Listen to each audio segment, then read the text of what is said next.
중동 사태에 따른 경제 여파와 군사적인 문제, 전문가와 자세하게 짚어보겠습니다. 문성무 국가전략연구원 통일전략센터장, 염승환 LS증권 이사 두 분 나오셨습니다. 어서 오세요. 네, 안녕하십니까. 염 이사님, 환율 얘기부터 좀 해봐야 될 것 같은데 심리적 마지노선이라고 그러면 이제 1,500원이었는데 이게 이제 뉴 노멀이 돼가는 건가요? 어떻게 봐야 됩니까? 일단 이제 사실 이런 이제 이란 문제 전에도 이 환율이 워낙 높았잖아요. 예. 근데 그건 아시겠지만 사실 이제 뭐 우리 개인 투자분들의 미국 주식 매수도 많았고 기업들의 달러 선호 뭐 이런 것들이 이제 구조적으로 이어지면서 수급 이슈가 좀 있으면서 1,400원, 이제 1,500원 사이로 왔다 갔다 했는데 사실 이거는 이제 우리나라 펀더멘털과는 좀 무관하기 때문에 높다고 해도 그렇게 좀 크게 문제될 건 아닌데 예. 지금은 좀 문제가 되죠. 지금 이제 환율이 1,500원 이번에 넘어간 거는 불확실성이잖아요. 사실은 이제 중동 유가. 근데 이 중동 유가가 어쨌든 지금 100달러 갔다가 또 저번에 80달러 갔다가 다시 지금 100달러까지 좀 온 상황인데 고유가가 장기화되면 한국 경제 자체가 이제 원유 의존도가 또 일단은 중동에서 오는 원유 의존도가 높은 경제 구조를 갖고 있다 보니까 이게 원화 가치에 그대로 또 반영이 되거든요. 그러니까 이제 기본적으로 달러 수요가 원래 좀 많았던 그런 수급 상황 속에서 불확실성까지 이제 가중되니까 원달러 환율이 이게 1,500원 이 레벨을 조금 이제 넘어서는 그런 모습이 나왔는데 근데 정부에서는 이걸 어떻게든 좀 방어하려는 좀 모습들이 또 나올 수가 있고 지난번에도 1,480원 넘었을 때 개입을 좀 해줬거든요. 그래서 아마 정부 좀 방어는 좀 나오겠지만 사실 그건 근본적인 해결책이 되기는 어렵고 결국 국제유가가 뭐 100달러 가는 것보다도 이게 좀 빨리 아래쪽으로 좀 안정화되는 모습이 나와야 되는데 100달러 이상에서 장기화된다면 우리나라 원달러 환율 레벨도 1,500원대에서 머물 가능성도 있거든요. 그래서 결국 이걸 우리가 결정할 수 없는 요인이고 사실 이제 국제 정세가 좀 결정할 수밖에 없는 그런 상황인 것 같습니다. 이사님, 코스피는 좀 어떻습니까?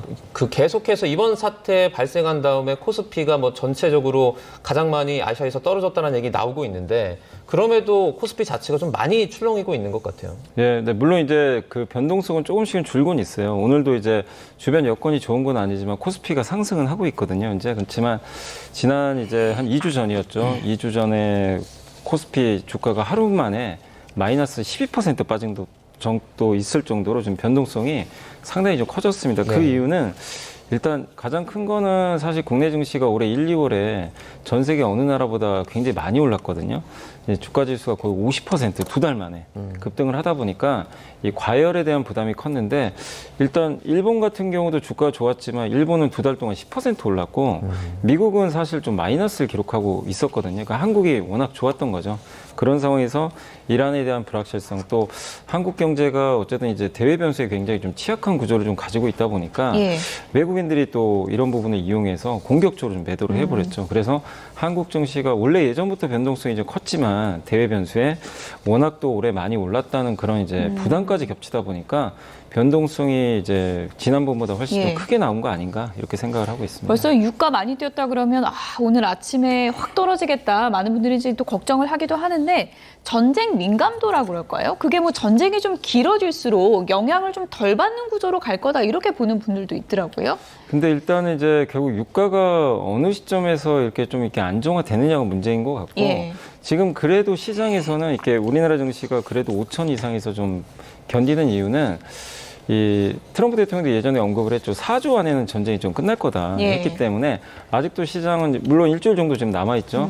그래도 좀 4주나 뭐 길어봐야 5주 이 안에서 좀 끝나지 않겠냐 이런 좀 기대를 하는 것 같은데 근데 또 유가를 보면은 이렇게 원유나 이런 쪽에 이제 그 투자하는 그런 이제 어떻게 보면 원자재 베팅하는 쪽에서는 좀 장기적으로 보는 것 같아요. 이게 유가 쉽게 꺾이지 않는다. 전쟁 오래 갈 거다. 그러니까 주식시장과 원자재 시장은 좀 약간 서로 지금 약간 다른 생각을 하고 있는데 어쨌든 지금 주식시장은 이렇게 안정감을 최근에 좀 찾고 있는 이유는 그래도 전쟁이 트럼프 대통령 말처럼 좀 빠른 시간 안에 좀 끝나지 않겠냐. 뭐 최악은 지나가지 않겠냐라는 그런 기대감을 아직은 좀 갖고는 있는 것 같습니다.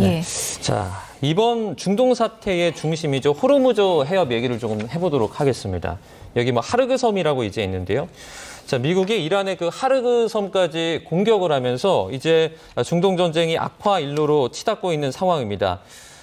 트럼프 대통령이 이제 왕관 보석이다라고 칭한 바로 이 섬인데요. 대체 어떤 곳인지 저희가 영상을 준비했는데요. 함께 보도록 하겠습니다.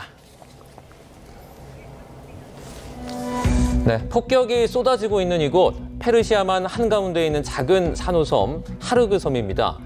크기는 울릉도의 3분의 1 정도지만 대형 석유 저장 시설을 갖춰서 이란의 돈줄로 불리고 있는데요. 자, 트럼프 대통령이 지난 13일 이곳을 이란의 왕관 보석으로 부르면서 정밀 타격했습니다. 군사적인 목표물은 파괴를 했지만 석유 시설은 남겨뒀다며 나름의 절제된 타격임을 강조하기도 했는데요. 최후의 보루로 여겨졌던 하르그섬까지 전선이 확대하면서 국제 유가는 배럴당 $100를 돌파했습니다. 석유 시설 공습도 배제하지 않는다며 재미삼아서 몇 번 더 공격할 수 있다고 공언한 트럼프 대통령. 국제사회가 유가 $200 시대를 준비해야 한다는 끔찍한 경고까지 나오고 있습니다. 자, 이제 걸프 해역에 있는 작은 섬인데 전략적으로 좀 중요한 의미를 갖는 것 같아요. 예, 그러니까 크기가 그렇게 크진 않지만 대략 이란 해안으로부터 한 20-30km 그리고 울릉도의 뭐 3분의 1 크기라고 이미 소개를 해주셨는데 네. 산호초로 구성이 된 섬이라서 굉장히 지반이 단단하고 그러니까 그 석유 시설이 인프라가 아주 굉장히 잘 갖춰져 있어서 네. 이란 원유 수출의 90%가 그곳으로 모여가지고 유정에서 이 시추한 석유들이 그걸로 모여가지고 거기서 이제 이 또 수심이 깊어가지고 예. 대형 유조선들이 접안을 해서 기름을 싣고 나갈 수 있는 그런 시설이 갖춰져 있는 그야말로 이란 경제의 심장부와 같은 그런 곳이다. 예. 그렇기 때문에 그동안 트럼프 대통령이 이스라엘도 마찬가지고요. 2주 동안 수천 개의 표적을 제압을 해놓고도 거긴 놔뒀거든요. 왜냐하면 그것은 이란 자체를 아예 흔들 수 있는 그런 것일 뿐만이 아니라 그 원유 수출의 거의 대부분이 거기서 결정이 되는 거니까 예. 국제 유가에도 미칠 영향이 만만치가 않거든요. 그러니까요. 그러니까 결국은 지금 이제 이란의 핵 역량을 완전히 무력화시킨다는 목표로 시작된 전쟁이지만 현재는 호르무즈 해협의 위협을 어떻게 해소할 것인가 하는 게 가장 큰 과제로 떠올랐어요. 예. 그렇다면 미국 입장에서는 지금 이란의 하메네이 모스타바가 이제 제1성으로 내놓은 게 바로 호르무즈 해협의 봉쇄를 계속해야 된다라고 했는데 네. 이건 또 트럼프 대통령과 국제사회를 위협하는 일이기 때문에 트럼프 대통령이 이걸 해결해야 되는데 그 하나의 방안으로 하르그섬을 타격을 해서 이란에게 호르무즈 해협의 통행을 방해하는 행위를 즉각 중단해라. 예. 지금은 에너지 시설은 타격하지 않았지만 만약에 계속하면 그것도 타격할 수 있다. 지렛대로 쓰는 건가요? 예, 그러니까 예. 호르무즈 해협에 대한 예. 어떤 트럼프 대통령의 요구를 압박하는 수용을 압박하는 그런 어떤 카드로 일단 마지막 카드 썼는데 그것도 조절을 했지 않습니까?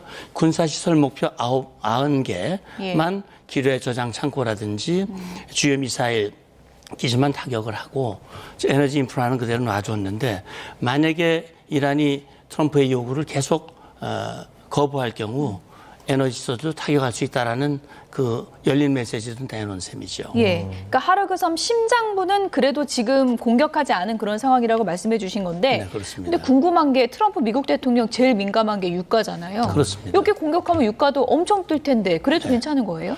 예, 그러니까 이제 이거는 이번 전쟁의 목표를 어디에 두느냐. 예. 그리고 그 전쟁으로 인한 부정적인 요인을 최소화시키는 것이 또 트럼프 대통령으로서는 해야 할 일 아니겠습니까? 그러니까 이번 전쟁을 시작을 해서 핵을 비롯해서 그동안 중동 평화와 국제 평화를 위협했던 또 이란이 수시로 미국과 불편한 관계를 맺을 때마다 그럴 때마다 호르무즈 해협을 늘 위협을 해왔고 그것이 국제 경제에 미치는 부정적 영향이 컸기 때문에 이번 전쟁을 통해서 이란의 핵 위협을 완전히 제압을 하고 호르무즈 해협에서의 위험 요인을 제거한다면 트럼프 대통령으로서는 최고의 전쟁 목표를 달성하는 거란 말이죠. 그러니까 뭐 하르그섬으로 인해서 유가에 영향을 좀 주고 일시적인 그런 피해가 있다 하더라도 예. 사실은 그런 위험을 감수하고라도 해야 할 그런 필요가 있다라고 판단하면 할 수 있을 거예요. 네. 그리고 그 이란의 원유의 거의 대부분이 중국으로 수출이 됩니다. 그러니까 중국은 사실은 이란이 제재를 받고 있기 때문에 그걸 회피해서 중국으로 좀 싼 값으로 팔고 있는 거거든요. 그러니까 이란의 원유에 대한 타격은 바로 중국을 향한 타격이 될 수도 있는 거예요. 예, 그런 여러 가지 변수들을 아마 함께 검토하고 있지 않을까 생각을 합니다. 예. 지금 호르무즈 해협을 우회하는 그 항로 중에 푸자이라 항구가 있는데 이란이 이곳을 이제 또 다시 공격을 했습니다. 뭐 결국에는 어떻게 보면 기름 가격이 올라갈 수밖에 없는 그런 상황에 계속 놓이는 것 같은데 여기도 또 전략적으로 어떤 의미가 있는 곳이죠? 예, 그러니까 이제 말씀하신 이 푸자이라 항구는 호르무즈 해협을 지나서 일종의 오만만 있는 쪽이란 말이죠. 네. 그러니까 호르무즈 해협이 아무리 위험에 처한다 하더라도 그걸 피해서 원유를 내보낼 수 있는, 수출할 수 있는 그런 항구죠.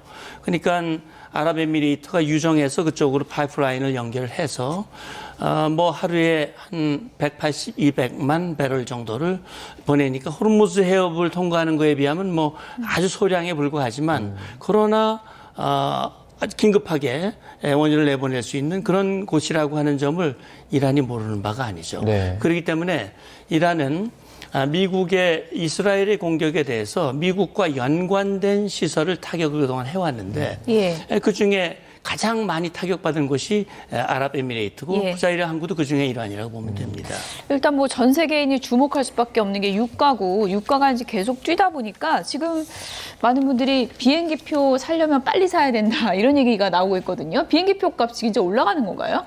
이제 아무래도 이렇게 예. 유가가 오르게 되면 이제 항공사 유류 할증료라고 아마 들어보셨을 거예요. 유류 할증료를 이제 붙이거든요.